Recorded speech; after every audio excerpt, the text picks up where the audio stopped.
Zimbabwe yose iri pakuchema Nicholas Zakaria, muvambi weKiama Boys, uyo afa nhasi mushure mekurwara nechirwere cheshuga neBP. Madzibaba Zakaria ndivo vakadzidzisa vaAlec Macheso nevamwe mashiripiti ekuridza magitare nekuimba. Muri yeZimbabwe ndinokuchingamidzai zvakare panonzi pano. Ndapota musakanganwawo kusubscribe, kufollowa nekulaikawo video rino, zvakare nekurishare. Izvi zvinobatsira kuti risvike kure kune hama neshamwari dzenyu dzisati dzariona. Zimbabwe iri kuchema zvikuru nhasi mushure mekunge muimbi wesungura uyo ane mukurumbira madzibaba Nicholas Zakaria, avo vanozivikanwa senior lecturer, vashaika ava nemakore 69 years okuberekwa.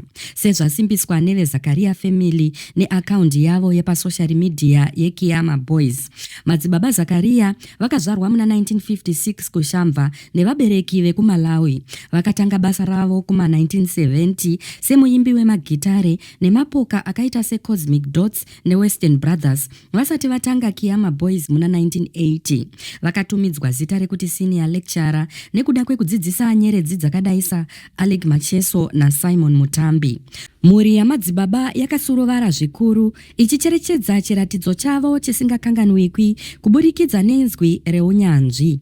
Utano hwamadzibaba Zakaria hwanga huchidzikira huchiderera kubva pakutanga kwegore ra2025 vachirwadziwa nechirwere cheshuga neBP.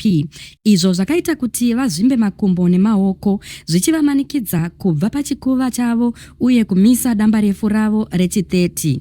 Tinoti zororai murugare mambo wemagitare awa pioneer madzibaba Nicholas Zakaria. Mwari vatora zvavo nyeredzi yavo.